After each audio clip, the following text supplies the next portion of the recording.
A sobering critical alert issued by the Ministry of Foreign Affairs (MFA) this afternoon is warning all Russian diplomatic personnel and civilian workers currently residing in the United States that an imminent terror attack should be expected to occur during the next fortnight, up to and including 12 February.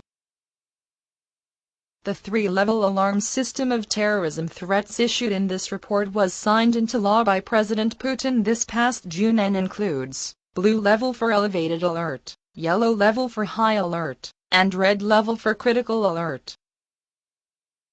The MFA, in issuing this extraordinary warning, cites as one of its sufficiently critical criteria the mass withdrawal from the largest U.S. banks this past week of $114.1 billion, the largest amount taken from these banks since the September 11, 2001 terror attacks, and which American financial experts have yet to explain because, in their words, they do not know why. Equally concerning the MFA, this report says, was Switzerland joining Germany, the Netherlands and Venezuela in demanding that their gold held in the vaults of the U.S. Federal Reserve Bank in New York be repatriated, a move that has wrought fear among many American financial experts as to its full implications. MFA strategic analysts contributing to this report state that these massive financial moves by Western elites signal their knowing of an impending crisis about to hit the United States, similar to past false flag attacks intended to shift U.S. policy and laws towards even greater totalitarian measures.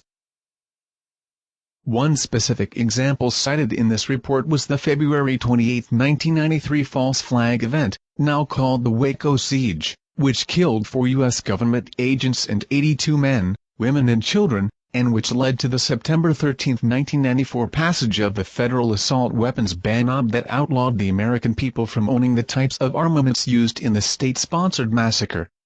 Note: this law expired in 2004. Important to note, this report says, and in using past U.S. history as an example, Russian terror experts fully expect the Americans to conduct another such staged event/massacre prior to President Obama's February 12 State of Union address, where he is expected to demand new gun laws to quickly disarm the citizens of his country, a move that has been cheered by the Communist Party USA. Not cheering the Obama regime's move to disarm citizens, however, are the gun owners of New York State, who are now faced with some of the most draconian anti-gun laws in America, but who have vowed they will not comply in what is being dubbed as the largest act of civil disobedience in state history. Even more disturbing, local sheriffs across the United States are not cheering either and are vowing not to enforce what they call unconstitutional gun laws. The opposition of America's sheriffs to Obama's gun grab, this report continues, is significant, as these law enforcement officers generally, but not always, are the highest law enforcement officer of a county, with powers even exceeding those of U.S. federal government agents.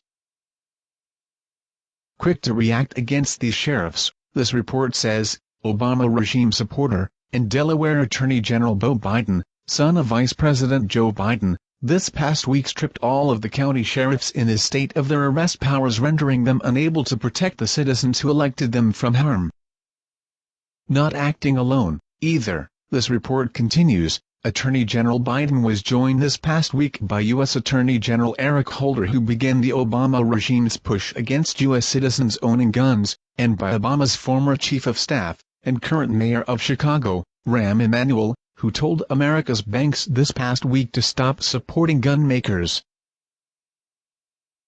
Where President Putin warned in 2009 that one is sorely tempted to make simple and popular decisions in times of crisis, and continued by saying we could face far greater complications if we merely treat the symptoms of the disease, and then adamantly warned the Obama regime of the dangers of socialism by stating in the 20th century, the Soviet Union made the state role absolute. In the long run, this made the Soviet economy totally uncompetitive. This lesson cost us dearly. I am sure nobody wants to see it repeated. His words have, apparently, fallen on deaf ears. If the American people will continue to allow their once cherished rights to be continually destroyed for the benefit of their elite masters, while at the same time succumbing to any measure of manufactured fear, the Obama or any other regime throws at them, it still remains unknown. What is known, however, is that the foe these American people find themselves pitted against is the most ruthless and murderous our planet Earth has ever known. Over 150 million previously disarmed dead Russians, Chinese and German men, women and children over the past century can attest to that. So now the United States turn to see who will ultimately win this tragic war against humanity.